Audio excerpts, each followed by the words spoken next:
తప్పుడు ఆరోపణలు చేసిన భీమా నాయక్పై వెంటనే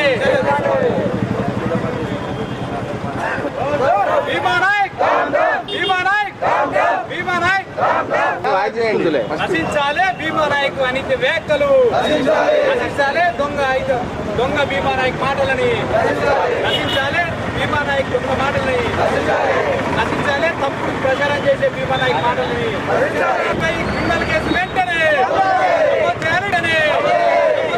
భీమా నాయక్ చేయాలి. తప్పుడు సమాచారం తప్పుడు మాటలు మాట్లాడే భీమా నాయక్ వెంటనే చేసిన పేపర్ 2 పేమెంట్ 7 పేమెంట్ చేసి డేట్తో సర్దుకోవచ్చు. ఇది జిల్లా కోర్టు డిస్ట్రిక్ట్పరమైన చర్య తీసుకోవాలి. తహసీల్దార్ కార్యాలయం ముందు నిన్న భీమా నాయక్ అనే వ్యక్తి మరియు కొందరు వ్యక్తులు కలిసి నాపై నిరాధారమైన ఆరోపణలు చేయడం జరిగింది. నేను భూమి తీసుకున్నట్టు, నేను ఉట్టినే వాళ్ళ దగ్గర నుంచి తీసుకున్నట్టుగా, వాళ్ళు భూమి అమ్మలేదని పనికిరాని తప్పుడు మాటలు చెప్పి చిల్లర వేషాలు వేసి భీమా నాయక్ అనే వ్యక్తి నా మీద ఆరోపణలు చేయడం జరిగింది. దానికి కౌంటర్గా నేను ఈరోజు ఏం చెప్తానంటే, భూమి జిల్లా కోర్టులో కేసు వేసుకున్న వారు ఎవరు? ఒక బీసీ వ్యక్తి, ఒక ఎస్సీకి సంబంధించిన వ్యక్తి 2012 భూమి అమ్ముకుంటే 2014 కోర్టుల కేసు వేసుకోవడం జరిగింది. దానికి సంబంధించిన మీకు ఎవిడెన్స్ నేను చూపిస్తా ఉన్నా. గద్దల మల్లయ్య, గద్దల ఎర్రమ్మ అనే వ్యక్తి 2012లో అమ్ముకున్నారు ఈ భూమిని. 8 లక్షల రూపాయలు తీసుకున్నట్టు జిల్లా కోర్టు సర్టిఫైడ్ చేసిన కాపీ మీకు చూపిస్తా ఉన్నా. నేను జిల్లా కోర్టు సర్టిఫైడ్ చేసి ఇచ్చింది. మొత్తం డబ్బులు ఎంత తీసుకున్నారు అనేది 8 లక్షల రూపాయలు తీసుకున్నారు. దీనికి సంబంధించిన రిమైనింగ్ బ్యాలెన్స్ ఏమైతే ఉందో 2023లో కోర్టులో సబ్మిట్ చేసి మిగతా అమౌంట్ డిపాజిట్ చేయడం జరిగింది. దీనికి సంబంధించి మమ్మల్ని ఆకుల జనార్దన్ అనే వ్యక్తి సంప్రదించడం జరిగింది. ఊరిలో పెద్ద మనుషులు ఉన్నారు, మంచి ఉంది చెడు ఉందని చెప్పి మమ్మల్ని పిలిచి మాట్లాడితే మీ ఊరంతా కూడా కూర్చొని పంచాయతీ చేయడం జరిగింది. ఇచ్చిన డబ్బులు ఇచ్చిన వారికి తీసుకోవడానికి కూడా నాకు ఇబ్బంది లేదయ్యా, మీతో నాకు గొడవ వద్దని జనార్దన్ చెప్పడం జరిగింది.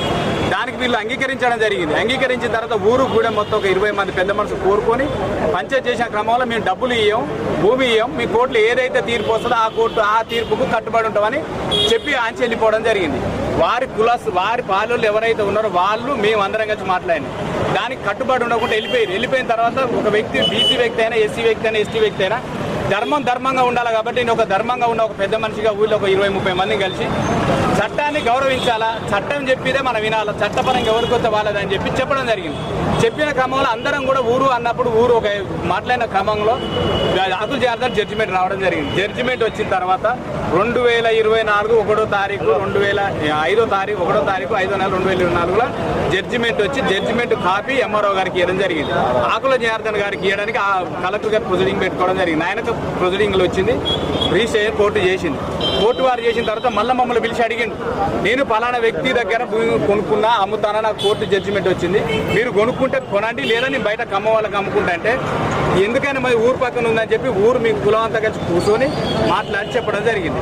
దీని మీద వాళ్ళు చెప్తే వినలేదు, వీళ్ళిద్దరి మధ్యలో ఏం జరిగిందో మనకు తెలియదు. తర్వాత ఏం జరిగింది, మేము కొనుక్కోవడం 2 సంవత్సరాల కింద నేను కొనుక్కున్నా, సంవత్సరంన్నర దగ్గర కొనుక్కున్నప్పుడు మేము పిలిచి కూడా వాళ్ళ కొడుకును కూడా అడిగినాం, అరే బాబు మరి భూమి అమ్ముతా అంటారు, మీరు కొనుక్కుంటారా, మరి మీరు ఏమైనా చేసుకుంటారా, మేము చేసుకుంటే మా భూమి కాదని వాళ్ళు చెప్పడానికి వాడెవడు వీడెవడని మాట్లాడడం జరిగింది. ఆచి మేము వెళ్ళిపోయిన తర్వాత అమ్ముతున్నప్పుడు ఇళ్ల స్థలం కోసం మేమంతా కులం కలిసి కూర్చొని ఇంటి పక్కన ఉంది ఏదో మాట్లాడుకొని చేద్దామని నేను కొనుక్కోవడం జరిగింది. నేను ఉట్టిగా కొనుక్కోలే, 93 లక్షలు చెల్లించి కొనుక్కున్నా. ఎవరు నాకు పుణ్యానికి ఇయ్యలే, ఎవరు దాన ధర్మం నాకు ఇయ్యలేదు.